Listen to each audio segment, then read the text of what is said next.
Hey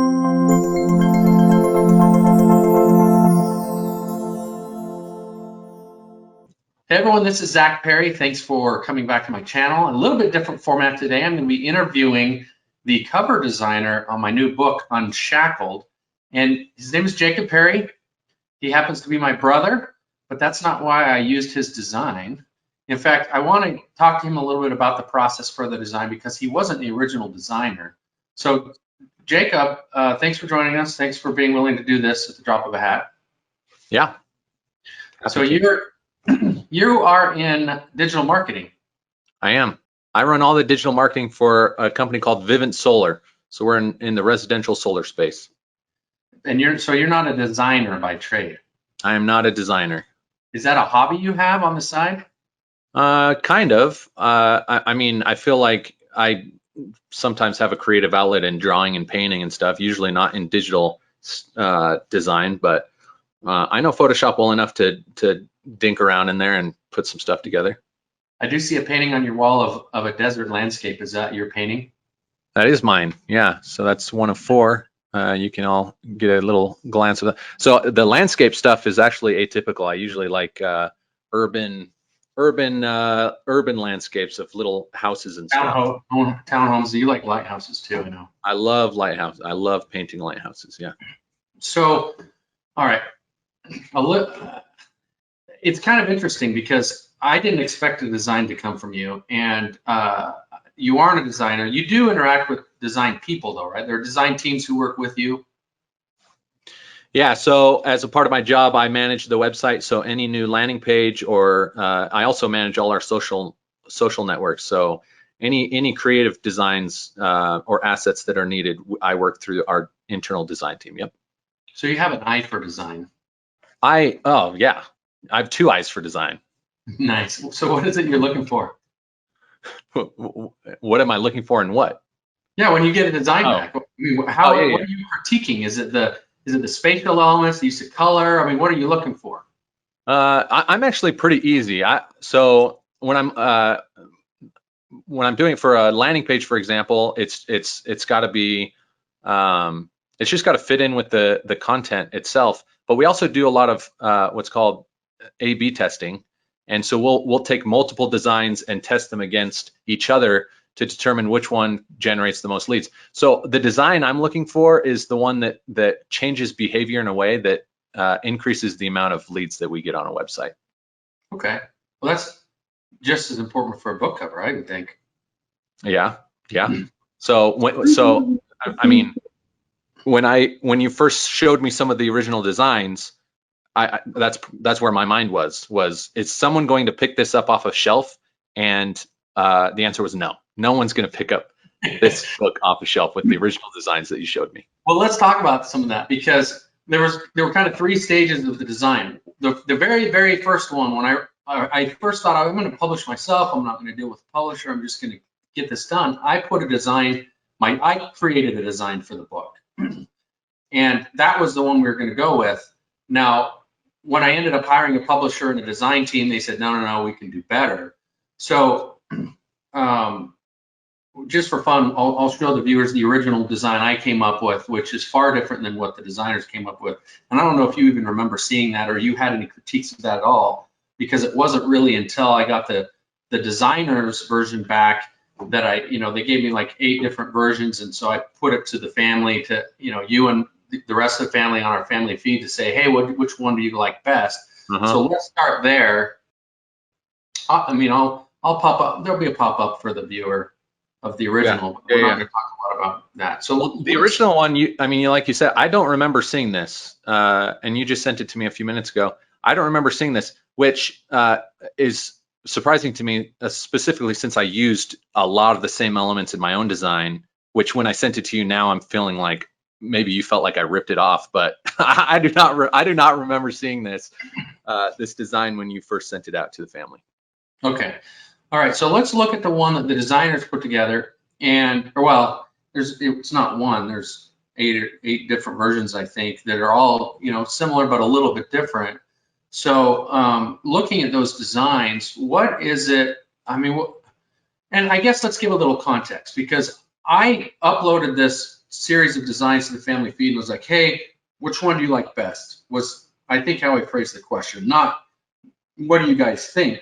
That's so right. people were like, I like this one or that one, and then, you know, this one is my favorite. So everyone was kind of chiming in, and then you were kind of the negative Nancy. That's how they reacted anyway. That's how they reacted, which is stupid. Yeah. So tell us about that. Yeah, so I think I got to the feed late. I think there were over 15 comments before I even saw the designs. So I'm going through the designs, and in my mind, I'm like, these are all really terrible. And then when I go to the comments and everyone's like, I like number 2 or 6 or 7 and 8 or whatever, I'm thinking, what? Like how I mean, they're all answering your question. That's what they were doing. It's not like they were thinking, oh, I have other options. They were just saying, out of the options I was given, these are the ones that I like. And my exact comment was something like, I like the version that hasn't been created yet. You could do better, or something like that. Yeah.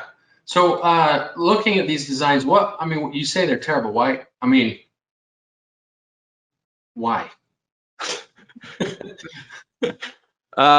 So I've since talked to a few people about these designs, and the best kind of reaction or response I got that I think encapsulates my own thought process was, these designs took very little thought. They took the title of the book along with the subtitle, and it was like the first thing that popped in their head: Unshackled, chains. Okay, which is fine. I have chains in my design, but broken chains, some fluttering money in the back. It's just like one dimensional. It doesn't. There's no thought into. It doesn't create any emotion. I don't know. It's a splattering of stock photography. It looks like someone just threw up stock photos on the page, and it's very loud. I know you're laughing. I use stock photos. I'm not saying there's anything wrong. I'm just picturing the designer watching this video and like feeling bad for them. No. Well, hey, you know what? I hope they see this. They need to do better. Okay. They need to. I mean, the design is. It looks. I mean, look, stock photography. It's almost like fashion. Like stock photography, if I say 90s stock photography, something instantly pops in your head, and you're thinking whiteboards, professionals in their suits, smiling at the camera with a dry erase marker. Like that's what you think about. Same with clip art. A guy wearing his hat backwards with a Looney Tunes shirt and a huge pant shorts that hang off his butt. That's what I was picturing. Oh, interesting. I have not seen that stock photography yet. No, that's how I picture the 90s. But anyway, go ahead. Well, clip art was the same, right? Clip art, when computers were first a thing, they were huge and they were awesome. Clip art nowadays is like the worst. You don't use clip art because it's just like fashion. Design has fads, and this feels like it's 20 years old, 20-year-old design. Okay. Now, to be fair, the direction I gave them was, I don't want someone to look at this book and think, that's a finance book. I didn't want them to put this in the same category as every other book. And so I mean, how is that defending them? Because this looks like a finance book. Well, not to me. I mean, for example, if you look at the purple one, like there's some purples and blues, right? The purple one to me seems like a thriller, like a fiction thriller book. And then the very last one, the blue one, that seems almost like I don't know, it looks like it's underwater at the bottom of a well or something like that. And to me, that's like a psychological thriller. I don't know, or a mystery maybe, I don't know. That's what I think. Maybe, I mean, it does have money on the front, but I'm thinking money as in like greed and intrigue, not as in like financial planning or, tax. Okay, yeah, I get that.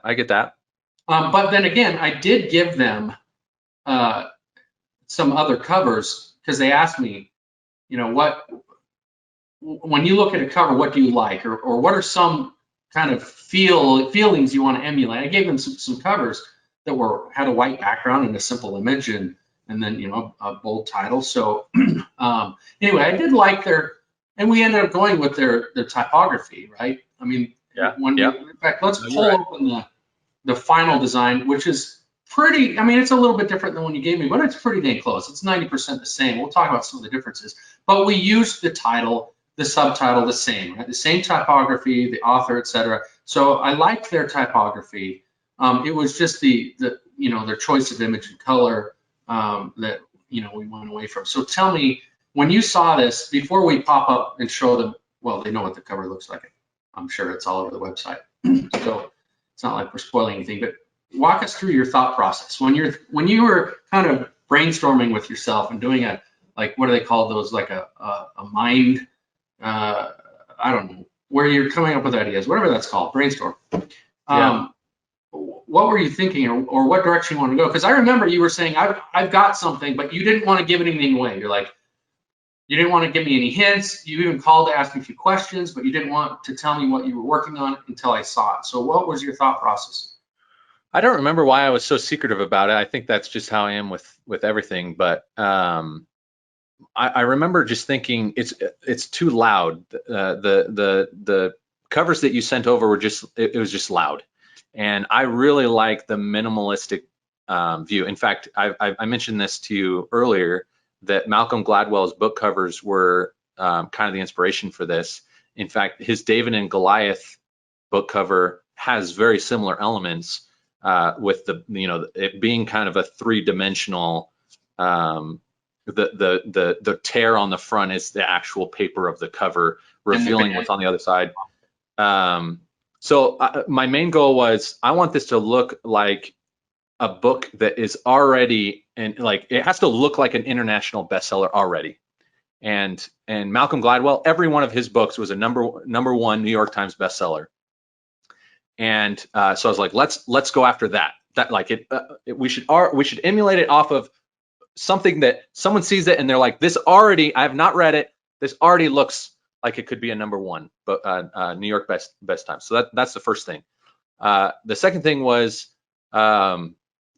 that kind of the layer of taking the idea a little bit deeper than just showing chains popping with money, like Unshackled, money. Like this book has to do with unchaining myself from this the conventional wisdom, and that's where you have the dollar bill on the outside, but then because you're only showing the face and not the bill, it's almost more personal, and we'll probably talk about how we changed the direction of the eyes, right? Which I'm not sure how many people are going to notice that. I know, but before we even got that, because you had Ben Franklin in your design.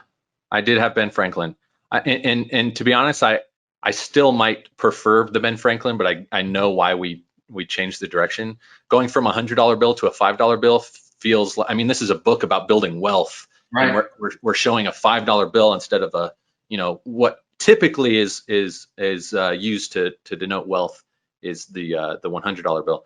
But yeah, so I sent the original design, which was pretty much exactly like this, except we had Ben Franklin underneath the cover, and I sent a note like, hey, Ben Franklin was a slave owner, and we're using shackles that may be conceived as insensitive. And I ran that by a focus group and confirmed that those connotations came to mind without me asking. I didn't ask the loaded question. I said, what do you guys think of? What are some things you think of? And finance and investing. And then a couple people were like, yeah, well, and so your concern was well founded. I had to look it up. I'm not a history guy either, but I mean, Lincoln was a slave owner too, but he also, Ben Franklin didn't abolish slavery. So I think it's probably the right. Yeah, he's remember Ben Franklin, to be fair, isn't either. But when it comes to slavery, Lincoln has a much better reputation. Yeah. The Emancipation Proclamation and whatnot. But let's talk about the eyes, because Ben Franklin, if you look at the $100 bill, he's looking straight at you. Yeah. Yep. But Abraham Lincoln is not. He's kind of looking off to the side. Yep. And I really like that them looking at your eyes, which is very personal. In fact, going back to my profession as a digital marketer, using imagery is so two things. When you have a form on a landing page, typically it converts better if you have a picture of someone looking at the form, meaning people usually follow where eyes are going. So if you have a form and you want someone to fill it out, and you have a picture of a person, usually you'll get more people filling out the form if the person is looking at the form. So I'm going to go change my forms now. That's like a freebie right there. Yeah. For business owners. Yeah, I mean, you should definitely test into that, but in most cases, I think it's true. So we don't necessarily have anything here that, I mean, we want them to open the book or we want them to pull it off the shelf. But having Ben Franklin originally, looking right at your eyes is way more engaging, and it's almost like the book itself is looking at them rather than, you know, the Abraham Lincoln looking off, which is way less engaging. So we made that change, and now Abe is looking. I have it up right now, and I can't take my eyes off of Abe. Nice. Okay. Well, I want to pin another button on you real quick as we wrap up, because the designers that I hired and I paid them, even though ultimately you're the one who did design. I did not pay you. Another freebie. So the designers had a lot of information about my book, right? I had given them a complete copy. I don't think they read the whole thing, but I gave them like chapter summaries. I gave them, you know, there was like a half hour, 40-minute phone call where they're interviewing me about the book, just to kind of get them in the mindset. You didn't have that. You had the title, and you probably knew a little bit here and there from just hearing me talk about writing it, but you came to this, and maybe that helped you. Maybe it hindered them knowing as much as they did. I don't know, but to your credit, you came to this without all the information they had, and you're like, no, we can do better. Let's do a better cover. And in the end, I love the cover. They took your. I went back to them, and I was like, hey, they were graceful about it. I was like, hey, we want to go in a new direction. This is what we want to do. And then they took your cover, and then they created the whole dust jacket, right, with the flap and the back and all that. And I think they did a really good job of that, using the elements of your design. So on the whole, I'm really glad that you had the courage that the rest of my family, well, it's not that they lacked courage. They weren't thinking there was anything wrong with it, but I'm glad that for your perspective that you spoke up and you were not afraid to hurt my feelings and say, hey, let's do better than this. And then took a couple hours of your own time throwing something together, even though that's not what you do, to come up with something amazing that I'm proud to put on the cover of my book. So thank you. Oh yeah, totally. By the way, the covers that you sent out, I thought you designed those. Oh yeah. So when you sent him out, you're talking about courage and hurting your feelings. Had I known it was a company you paid, you would have less practical. Well, maybe. I mean, I feel like, yeah, I don't think it was courage. I did not fear hurting your feelings, but it definitely needed to be said. Sounds good. All right. Well, thanks for the interview, and I'll see you next month when I come visit. Love you, bro. You too.